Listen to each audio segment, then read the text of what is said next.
was head of global marketing at Unilever.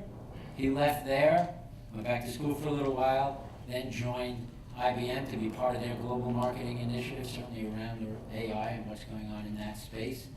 He's won numerous accolades, but the one he is most proud of is the #1 ranked marketing Twitter person in the world. Did I say that right? So let me hand this over to Babs and thank all of you. Thank you.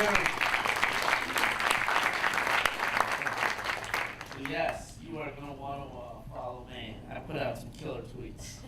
The #1 market. That was a long time ago. I just happened to be one of those guys that's like got FOMO. So I was on Twitter very early. So I got to be the #1 marketing tweeter in 2009. Am I on? Yeah, okay.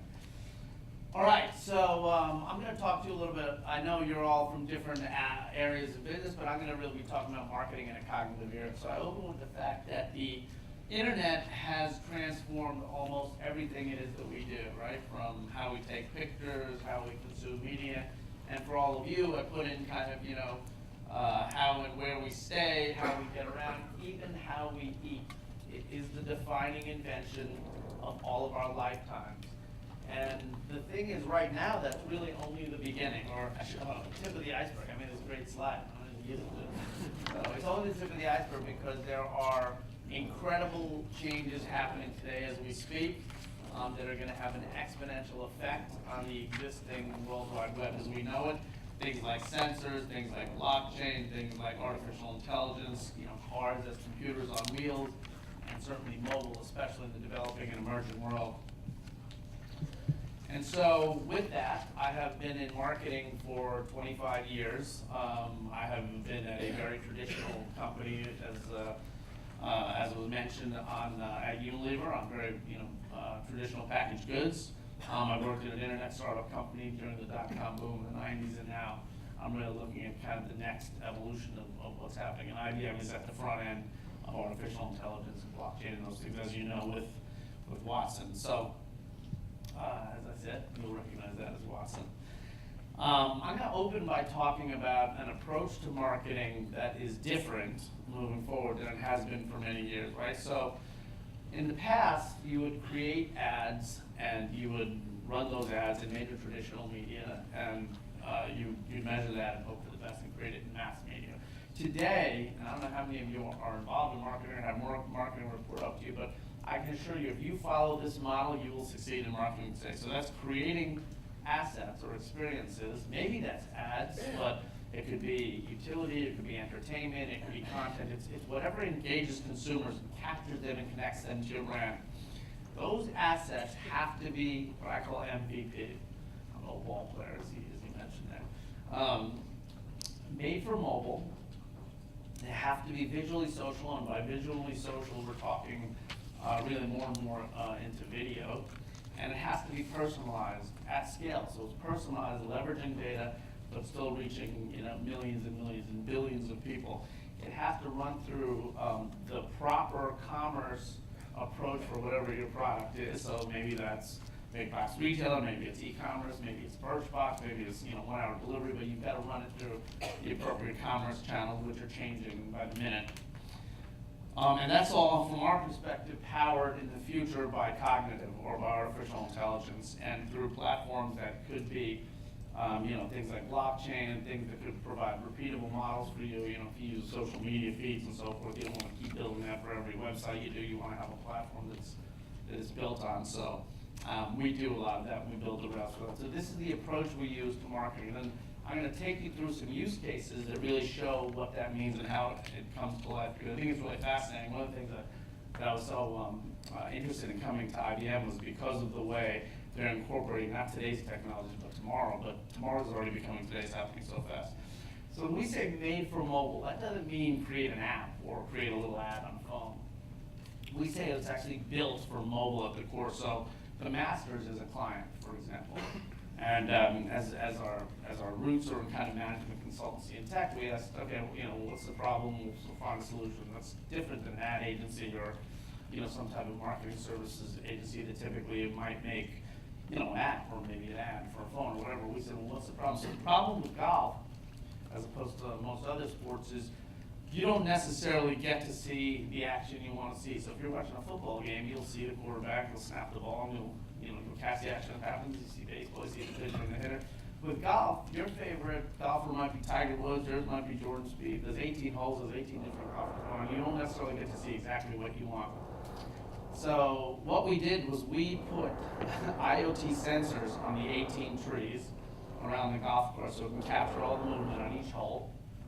And regardless of what gets broadcast on your phone, you can stream any hole you want.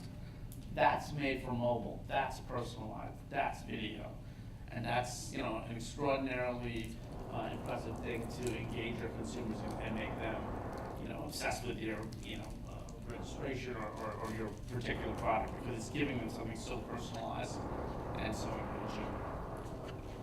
So let me talk about some different campaigns or programs that we've run using artificial intelligence, or in our case, Watson. So I talked about cars as computers on wheels today. So first you hear about the self-driving cars, you're hearing about electric cars. There's all this incredible innovation going on in automobiles. What we're doing is creating the next generation kind of navigation for a car. So with General Motors, you're gonna in the next year or so see, if you get a GM car, you'll have the navigation service that not only has dialogue with you, but really gets to know you. It's the thing with artificial intelligence, it learns over time, similar to human beings. So today, even in an advanced car, you might say to Spotify, or you might touch, what's my favorite song, or hitting, who your favorite artist or whatever. In this case, you'll literally say, Watson, can you play my wedding song? Boom, it'll play the wedding song. It'll know your behavior, it'll learn things.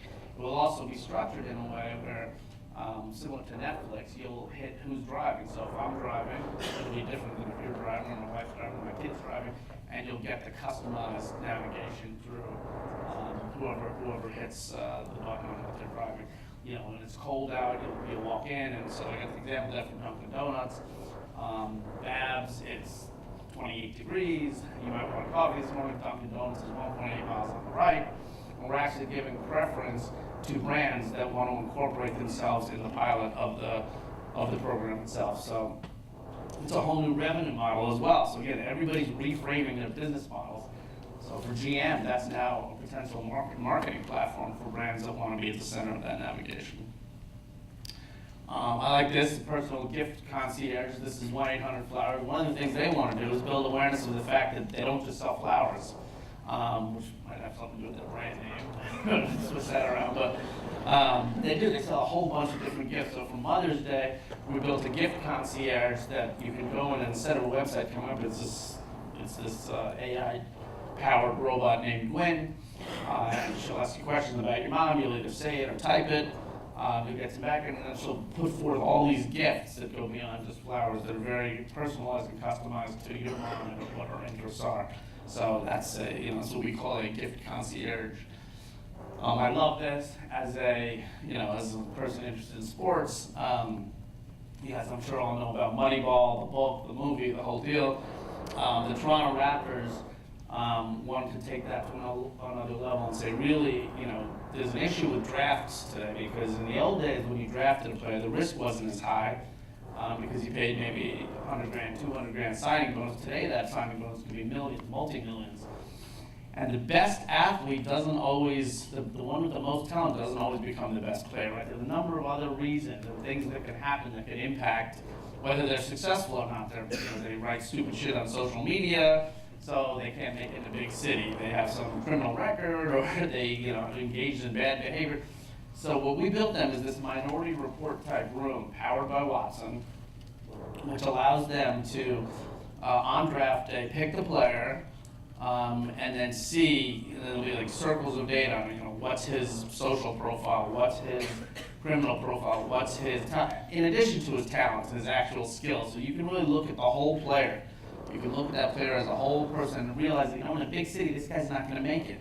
You write stuff like that in New York City, you're gonna get whacked. And so there's a whole slew of things that happen there where, I have 10 minutes left. So anyway, that's Moneyball. I love this one, and they love it. And right now it's being held just for them, but over time you'll see we build these for other leagues and teams and leagues as well. I love this, Marquesa, the first cognitive dress. typically in the past, creatives and fashion designers use pretty much their instinct and their gut to create kind of the next fashion trends. What we did here, what Marquesa did, was have Watson kind of gauge Paris, Milan, all the different places where the hottest fashion trends are, bring those together to help create a dress that brings together the hottest trends of the day. And we create this dress which Carolina Corcuba walked down the red carpet at the Met Gala with. And in fact, we put sensors on them so that for the actual launch anyway, people can tweet about it and whatnot. And the sensors pick up sentiment on social media, whether people like it or not. Obviously, everyone's going to like it. It's a pilot. It's the first time it's done, and she's gorgeous. But generally speaking, you put the sensors on something as you move forward, you can really get a better sense of kind of the sentiment. This is more towards your industry. This is Connie after Conrad Hilton. Hi, Connie. Hilton. How may I help you? I am Hilton's newest concierge in training. Thanks. So that's Connie after Conrad Hilton. That was at a pilot in Virginia, and it actually, interestingly, during the pilot, it didn't have all the successes that we had hoped, so it's still not launched nationally, and that's the whole thing with artificial intelligence and data. It has to be input with all the data that allows the robot to learn enough to be able to answer questions and do everything appropriately. So sometimes it takes 1 or 2 iterations, so we're going to keep working on that and try to get it right and see it across hotels everywhere. From an advertising perspective, we are created Watson ads. So you'll see ads, and you can run ads that are interactive and answer questions in a way that's very different from any ads you've currently seen. Because, well, you won't see it there, but like, for example, we just did one with Flonase, where it doesn't just answer questions about the ad per se, but about the industry at large or the issue at large. So in this case, it was like medicine for a kid's cold. So you can just ask questions, or you can voice over the questions saying, you know, is this all right for a kid under 13 or blah, blah, blah, blah. For your industry, I would imagine there's so many things you could have. That's right, you have an ad for a hotel or a resort or a restaurant or whatever, and you can have those questions, you know, in real time, be literally like, you know, either what do people think of this, what's the reviews, is there a beach, you know, what's the best food, like all that kind of stuff. And people, it's such an engaging industry that it would be a lot easier, I think, than where I worked before at Unilever to ask about soap and shampoo. So you guys are lucky. All right, how many people know what blockchain? How many people have heard the term blockchain? How many people know what it is? How many people can stand here and explain it? No one, okay. Oh, really? Got one, okay. So blockchain is That note 56 past, I wasn't prepared to translate that, as I was doing this that is the little stage tease. blockchain. Oh, yeah, there you go. With This the was A internet and then the in ring around it? mid-90s. See, that's what I said. I showed that video because that is where we are today with blockchain. And blockchain has the potential to truly be as big as the internet. So our CEO, Ginny Rometty, says that blockchain will do for transactions what the internet did for communication. So as it relates to buying and tracking spending and all that, the power of blockchain right now. And so if you've heard of cryptocurrencies, Bitcoin and Ethereum, they're all traded on blockchain. Blockchain is the rails that they're all built across. I think to me, it's really a ledger. Every transaction has multiple pieces to it. What blockchain does is provide transparency for all those pieces, and you basically can't change a transaction once it started. And if you do, it changes everywhere. So I like to say, use this example. Let's say you were so using a social media example as an analogy. Let's say you were on vacation in Hawaii, right? In 1980, you would have written a postcard, and you would have physically mailed. So you would have written maybe, I don't know, 5 at the most, maybe 6 postcards, and then you physically mail it. They'd all be a little different. You couldn't do it at scale, and you would send it out, and you'd probably get home before they got the postcard itself. So there was very little use for those, but people did it.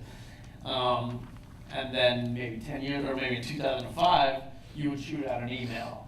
Again, you'd send it to maybe, I don't know, 50 people at the most, maybe 100 people, whatever you can. You probably, have slightly different notes to each, maybe not, but then they could alter it however they wanted to and forward it on. They could, do whatever they want with it. But in today's world, you'd probably post it on Facebook or Instagram or whatever, and if you changed it, it would change everywhere. So no matter what you did to it, you're in control of it. You put that post up, you make whatever changes and then it changes. But similarly, with blockchain, when you make a transaction, it's immutable. But if you have to make a change or revise it, it will change all the way from the beginning on through. So it does away with discrepancies. It makes life much faster for many types of transactions, mortgages, and even for a check to clear at a bank currently takes 3 to 5 days. It'll clear instantly because everybody sees it at the same time. So a whole host of different things. I'll talk about one use case, which we're doing right now for Walmart, which is that Walmart is building a bunch of retailers, big box retailers in China. And in China, their biggest revenue source is pork. Apparently the Chinese eat more pork than anyone in the world. They have like 50% of the pork in the world. So if a local retailer in China, if somebody gets sick from eating the pork at Walmart, it's not that big of a deal, especially if the government did, they'll kick it aside or whatever. If somebody gets sick eating pork from Walmart, it'll affect their whole global brand. They can't afford any of that. They've got to have the same protocols, the same everything that they have in the U.S. in terms of food safety and all that. So we built NASA, we could build a blockchain for pork. So this isn't even like a financial thing, it's literally just a transaction. So tracking all the way back to when the farmer is raising the pig, through to the cleaning, the cutting, the equivalent of the FDA, all that stuff, and the packaging to get there. It's sequential, so it can't move forward until it hits each of those whatever benchmark points or whatever. So that way Walmart is guaranteed to any pork, no matter where it comes from, what it's done, has gone through all the different protocols. And if there is something wrong, they'll be able to go back very easily and see it in the blockchain.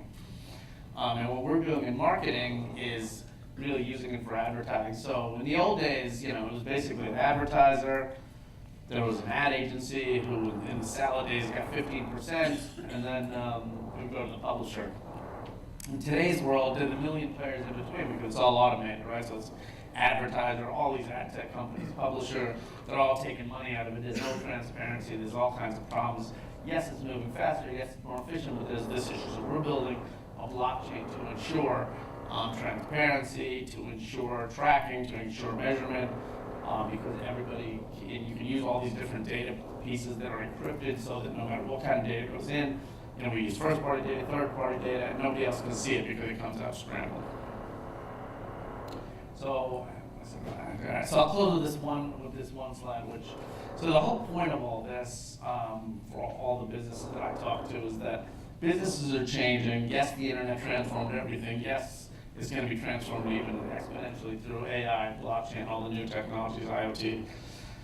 And the way to go about thinking about being prepared for that is to reframe your business, to think about it in today's terms, like how it's different. So I love this example, and I use it again for marketing.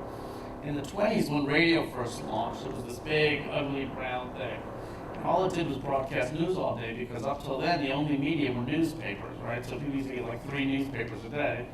And so what radio did was just translate the old to the new. They just started running news all day. And RCA, which was the biggest radio company in the world, had a guy by the middle management named David Sarnoff. And David Sarnoff said, I have this big idea, why don't we run the heavyweight fight on the radio? And his management was like, it's a stupid idea. People want to see the blood and the guts. There's no reason to run. It doesn't make any sense. He's like, no. And he's like, radio's for news. He's like, no, that's what it used to be for, but it could be for, this is a different kind of medium. I think we should run the fight. Like, no one gets to see the fight except for the 10,000 people that go to the fight, and it costs thousands of dollars. So everyone has to wait till the next day to, hear about it. And so he was like, no, it's gonna be great. He's like, I really think this is big. And sometimes you need people like that. But anyway, finally, as it goes, management was like, fine, let's get this guy off our back. Fine, go ahead and do it. We won't fund it. If you can figure out how to do it, you can go broadcast the fight already. He said, great. There's one guy, manages it with his own fund, broadcast the fight, which at the time, the heavyweight fight in the 20s was the equivalent of the Super Bowl today. It was the event of the year. The few people that had radios all had parties that night because everybody wanted to get the fight live, even if they couldn't see it till that point. They couldn't know anything about it till the next day, so it was still an advantage over what they had. And so all the houses that had radios, all these people come, and it changed the face of radio. Radio became the broadcast medium of its time until television 30 years later. And then it started playing music and soap operas with all the stuff that happened. It was totally different from newspapers. Then TV did the same, from radio. Because same thing. If you look at the first TV ads, they're basically radio. It's gas stands there, and it's just like a voiceover radio. So what you can't do is just look at your business today and do everything the same way that you've always done. You have to reframe. You have to think about it in terms of today. You made fun of Snapchat or whatever, Twitter, but that's serious stuff. And look at the president. He's using Twitter as his primary, communications medium, right? He's changing the news game. Like, so there are a number of things you can do in today's world, and you really have to think about it, not just for the internet, but for what's coming next. So that's my pitch to you. I always say to all my teams, like this is an incredible time to be in business. I wouldn't fear it, I would embrace it. It's an opportunity to really make markers up the way David Sarnoff did. So I'll close by saying, this is our time. Thank you.